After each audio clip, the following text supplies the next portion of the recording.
Hi viewers, welcome to metro style. வீடியோக்குள்ள போறதுக்கு முன்னாடி மெட்ரா ஸ்டைலை சப்ஸ்கிரைப் பண்ணாதவங்க சப்ஸ்கிரைப் பண்ணிட்டு கொஞ்சம் சப்போர்ட் பண்ணுங்க. வாங்க வீடியோக்குள்ள போகலாம். கார்த்தி ரேவதி சீரியலோட எபிசோட் எப்படி போயிட்டு இருக்குன்னு பார்க்கலாமா? சூரியகலா சொல்றாங்க, அத்தை என்கிட்ட சொன்னாங்க ஏற்கனவே இந்த மாதிரி எனக்கு ஏதோ ஆபத்து நடக்க போகுது அப்படின்னு சொல்லிட்டு இருந்தாங்க. அதே மாதிரியே நடந்துருச்சு. இதுக்கு முழுக்க காரணமே கார்த்தியா தான் இருக்கும் அப்படின்னு சொல்லிட்டு இருக்காங்க. ராஜராஜன் கேக்குறாங்க, உனக்கு என்ன பைத்தியங்கிது பிடிச்சிருச்சா? இதுக்கு எப்படி கார்த்தி காரணமா இருக்க முடியும்? கார்த்தி வெளியே இருந்தாதான் ஈஸ்வரியை காப்பாற்ற முடியும். கார்த்தியை தவிர வேற யாருனாலுமே ஈஸ்வரியை கண்டுபிடிச்சு காப்பாற்ற முடியாது அப்படின்னு சொல்லிட்டு ரொம்ப கோவமாவே பேசிட்டு இருக்காங்க ராஜராஜன். சூரியகலா சொல்றாங்க, ஏற்கனவே அத்தை என்கிட்ட சொல்லியிருக்காங்க, நீங்க எல்லாருமே கார்த்திக்கு மட்டும் தான் சப்போர்ட் பண்ணுவீங்க. அதனாலதான் இப்ப கூட நீங்க கார்த்தியை விட்டு கொடுக்காம சப்போர்ட் பண்ணிட்டு இருக்கீங்க. உங்களுக்கு யாருக்குமே அத்தை மேல எந்த அக்கறையுமே கிடையாது அப்படின்னு சொல்லிட்டு இருக்கும் போது அதுக்கு ரோகிணி சொல்றாங்க, என்ன இவ இப்படி பேசிட்டு போறா அப்படின்னு சொல்லிட்டு இருக்காங்க. ரோகிணி கேக்குறாங்க, கார்த்தி வெளியே இருந்தா தானப்பா அம்மாவையே காப்பாற்ற முடியும், இவ என்ன இப்படி சொல்லிட்டு போறா அப்படின்னு சொல்லிட்டு இருக்கும் போது அதுக்கு ராஜராஜன் சொல்றாங்க, அவ கடக்காமா நீ விடு, அதெல்லாம் நம்ம பாத்துக்கலாம் அப்படின்னு சொல்றாங்க. நீ ஒன்னும் கவலைப்பட்டுக்காதமா, கார்த்தி கண்டிப்பா ஈஸ்வரியை கண்டுபிடிச்சிருவாரு அப்படின்னு சொல்லிட்டு இருக்காரு. ரோகிணி சொல்றாங்க, எப்படியாவது அம்மாவையும் ரேவதியும் கண்டுபிடிச்சிட்டா அதுவே போதும்பா அப்படின்னு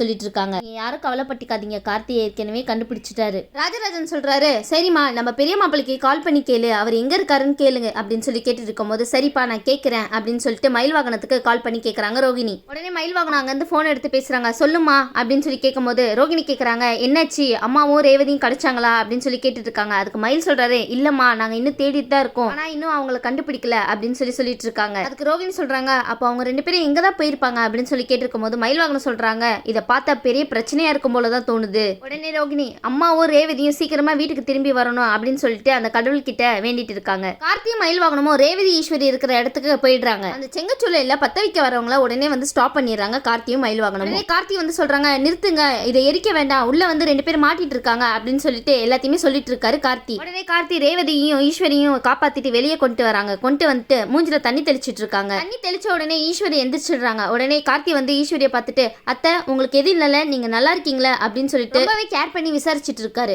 ஈஸ்வரி சொல்றாங்க, எனக்கு சரியாயிடுச்சு அப்படின்னு சொல்லிட்டு. ஆனா ரேவதி இன்னும் மயக்கத்திலேயே இருக்காங்க. கார்த்தி ரேவதி ரேவதி அப்படின்னு சொல்லிட்டு அவங்கள எழுப்ப ட்ரை பண்ணிட்டே இருக்காங்க. ஆனா இன்னும் மயக்கத்திலே இருக்காங்க ரேவதி. உடனே ஈஸ்வரி கார்த்தி கிட்ட, நீ இங்க இருந்து போயிடு, ரேவதி மட்டும் உன்னை பார்த்தானா என்னாச்சு ஏதாச்சுன்னு கேட்பா, நீ அதனால இங்க இருந்து போயிடுப்பா அப்படின்னு சொல்லிட்டு இருக்காங்க. ஏன் ஈஸ்வரி, உங்களை காப்பாத்தினதே அந்த கார்த்தி தான், அப்ப கூட நீங்க திருந்தல.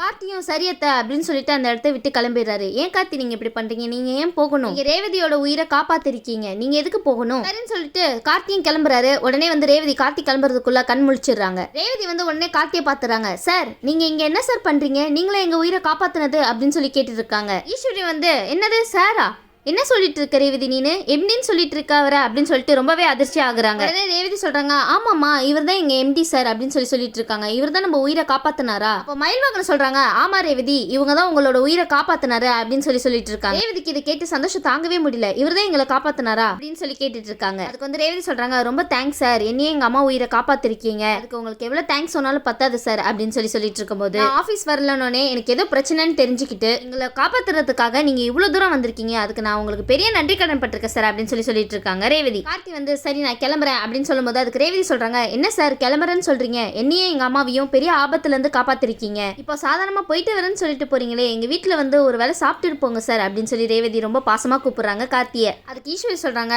ரேவதி அவருக்கு நிறைய வேலை இருக்குமா, நீ கூட சொன்னல அவர் பெரிய ஆபீஸ்ல வேலை பாக்குறாருன்னு, அப்படிப்பட்டவருக்கு எவ்வளவு வேலை பலம் இருக்கணும் உனக்கே தெரியும்ல, அவர் போகட்டுமா கூப்பிட வேண்டாம் அப்படின்னு சொல்லிட்டு ஈஸ்வரி சொல்றாங்க. ஈஸ்வரி இவ்வளவு பெரிய ஆபத்துல இருந்து உங்களை காப்பாத்திருக்காங்க, அப்ப கூட உங்களுக்கு இறக்கம் வரல. உடனே ரேவதி இல்லம்மா அவர் கண்டிப்பா வருவாருமா அப்படின்னு சொல்ல, சார் ப்ளீஸ் சார் நீங்க கூட கண்டிப்பா வரணும் அப்படின்னு சொல்லிட்டு இருக்காங்க. அதுக்கு கார்த்தியும் சரி நான் வரேன் அப்படின்னு சொல்லிட்டு அங்க இருந்து எல்லாருமே கிளம்பி நேரா வீட்டுக்கு வராங்க. சரின்னு சொல்லிட்டு அதை பார்த்தா ராஜராஜன் ரொம்பவே சந்தோஷப்படுறாங்க. பாருடா மாப்பிள்ளையே வராரே, ஈஸ்வரியே மாப்பிள்ளையை கூட்டிட்டு வராரே அப்படின்னு சொல்லிட்டு. ராஜராஜன் ஈஸ்வரி அப்படி பண்ணுவாங்களா என்ன? உடனே ஈஸ்வரி சொல்றாங்க, இங்க பாருங்க இவங்களை எதுக்காக நம்ம வீட்டுக்கு நான் கூட்டிட்டு வந்தேன்னா ரேவதியோட எம்டி இவங்க அப்படின்னு சொல்லிட்டு இருக்காங்க. அது மட்டும் இல்லாம எங்க ரெண்டு பேரும் உயிரை காப்பாத்திருக்காரு, அதுக்காக தான் நம்ம வீட்டுக்கு கூட்டிட்டு வந்திருக்கேன், வேற எதுவும் இல்ல அப்படின்னு சொல்லிட்டு அவங்க தெளிவா சொல்லிடுறாங்க. உடனே ராஜராஜன் ஓ அப்படியா, சரி பரவாயில்ல, ஏதோ ஈஸ்வரியே வீட்டுக்கு நம்ம மாப்பிள்ளையை கூட்டிட்டு வந்துட்டாங்களே, அப்படின்னா இதுவே நம்மளுக்கு கிடைச்ச பெரிய வாய்ப்புன்னு ராஜராஜன் நினைச்சுக்கிறாங்க. வாய்ப்பை நம்ம விட்டுறக்கூடாது, நம்மளுக்கு சாதகமா அமைச்சுக்கணும் அப்படின்னு சொல்லிட்டு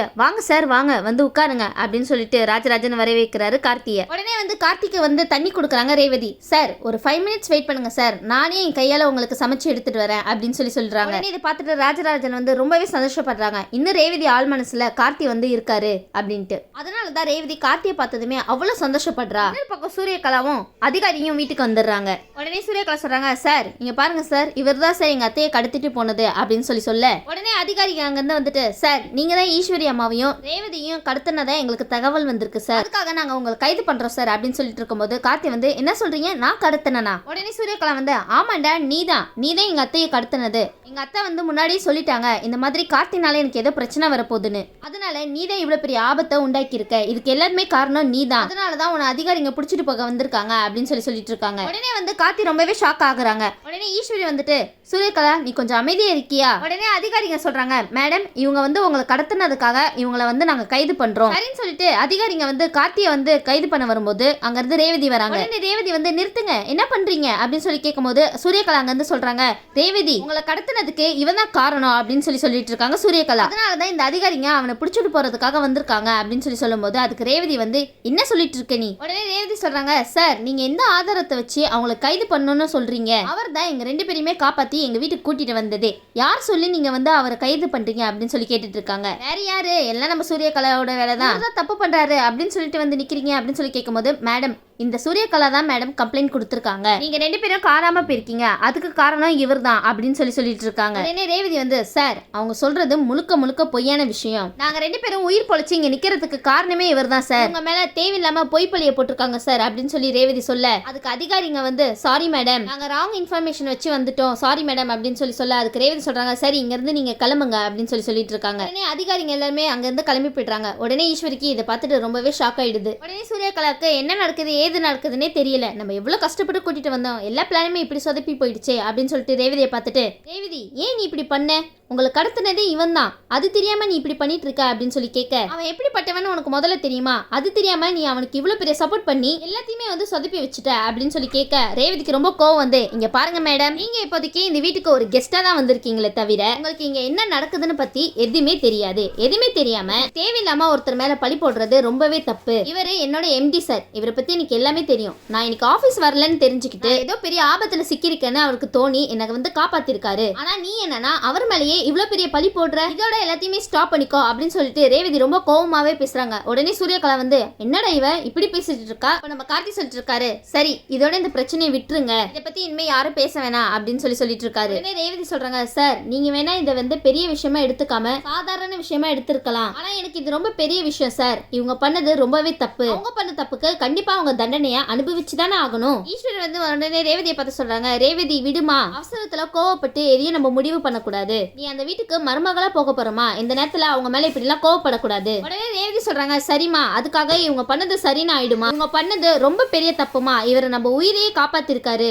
உங்களுக்கு தெரியுமா இல்லையா, ஆனா இந்த சூரியகலா வந்து இவங்க மேல தேவையில்லாத பழிய போட்டு இவங்களை அசிங்கப்படுத்துறாங்க, இது சரியா நீங்களே சொல்லுங்கம்மா அப்படின்னு சொல்லி கேட்க அதுக்கு ஈஸ்வரி சொல்றாங்க, ஆமாமா இது பெரிய தப்பு தான், நான் இல்லைன்னு சொல்லல. அதுக்கு ரேவதி சொல்றாங்க, இவங்க இந்த விஷயத்துக்காக என் எம்டி சார் கிட்ட மன்னிப்பு கேட்டே ஆகணும் அப்படின்னு சொல்லிட்டு இருக்காங்க. அதுக்கு ஈஸ்வரி வந்து, சரிமா நான் மன்னிப்பு கேட்க சொல்றேன், நீ பொறுமையா இரு அப்படின்னு சொல்லிட்டு இருக்காங்க. உடனே வந்து ஈஸ்வரி வந்து நேரா சூரியகலா கிட்ட போயிட்டு, சூரியகலா இந்த மாதிரி நீ அவர்கிட்ட மன்னிப்பு கேளுமா அப்படின்னு சொல்றாங்க. உடனே சூரியகலா வந்து சாரி அப்படின்னு சொல்றாங்க, இந்த மாதிரி அதிகாரிங்க கிட்ட உங்களை புடிச்சு கொடுத்ததுக்கு வந்து என்ன மன்னிச்சுடுங்க அப்படின்னு சொல்லிட்டு இருக்காங்க. உடனே வந்து கார்த்தி வந்து சரி பரவாயில்ல இருக்கட்டும் அப்படின்னு சொல்ல உடனே வந்து அங்க இருந்து கிளம்பிடுறாங்க கார்த்தி. உடனே ரேவதி வந்து சூரியகலாவை பார்த்து, இந்த மாதிரி இதுக்கப்புறம் யார் மேலேயும் அபாண்டமா பழி போடாதீங்க சரின்னு சொல்லிட்டு எல்லாருமே அந்த இடத்த விட்டு கிளம்பிடுறாங்க. உடனே அந்த அதிகாரிகளும் சொல்றாங்க, சாரி சார் என்னன்னு கரெக்டா தெரிஞ்சுக்காம உங்களை கைது பண்ண வந்தது எங்களோட தப்பு தான், சாரி சார் சொல்லிட்டு அவங்களும் அங்க இருந்து கிளம்பிடுறாங்க. உடனே ரேவதியும் நேரா கார்த்தி கிட்ட போயிட்டு, எம்டி சார் சாரி சார் உங்க மேல இவ்வளவு பெரிய பழி போட்டதுக்கு. அதுக்கு கார்த்தி சொல்றாரு, பரவாயில்ல ரேவதி நீங்க வந்து எனக்காக இவ்வளவு பேசிருக்கீங்களே அதுவே எனக்கு போதும், எனக்கு நீங்க பண்ண விஷயமே ரொம்ப பிடிச்சிருக்கு அப்படின்னு சொல்லிட்டு நேரா அங்க இருந்து கிளம்பிடுறாரு. சரி ரேவதி நான் ஆபீஸ் போறேன் அப்படின்னு சொல்லிட்டு இருக்கும்போது ரேவதி வந்து, சரி சார் நீங்க போங்க அப்படின்னு சொல்றாங்க. ஈஸ்வரி வந்து இந்த விஷயத்தை எல்லாத்தையுமே வந்து அங்க இருந்து பாத்துட்டு இருக்காங்க, என்னடா நடக்குதுங்க அப்படின்னு யோசிச்சுட்டு இருக்காங்க போல. அந்த டிரைவர் பையர்ல துரத்தி அடிச்சுட்டு ரேவதிக்கு சந்தோஷமா வேற ஒரு கல்யாணம் பண்ணி சந்தோஷமா இருக்கலாம்னு பார்த்தா அப்படியே இவன் வீட்டுக்குள்ள வந்துட்டு பல பிரச்சனைகளை கொடுத்துட்டு இருக்கானே அப்படின்னு சொல்லிட்டு ஈஸ்வரி நினைச்சிட்டு இருக்காங்க. ஈஸ்வரி அவர் உங்க உயிரே காப்பாத்தி இருக்காங்க ஈஸ்வரி, அந்த டாபிக் மட்டும் நீங்க நினைச்சே பார்க்க மாட்டீங்க. ஈஸ்வரி வந்து ரொம்பவே டென்ஷன் ஆகி அடுத்து என்னடா பண்ணலாம்னு யோசிச்சுட்டு இருக்காங்க போல. நல்லா யோசிச்சுட்டு இருங்க, நீங்க திருந்தவே மாட்டீங்க ஈஸ்வரி. சரி அடுத்த எபிசோட் எப்படி போகுதுன்னு வெயிட் பண்ணி பார்க்கலாம். இந்த வீடியோ உங்களுக்கு பிடிச்சிருந்துச்சுன்னா மறக்காம மெட்ராஸ் ஸ்டைல லைக் பண்ணுங்க, ஷேர் பண்ணுங்க, சப்ஸ்கிரைப் பண்ணிடுங்க. தேங்க்யூ.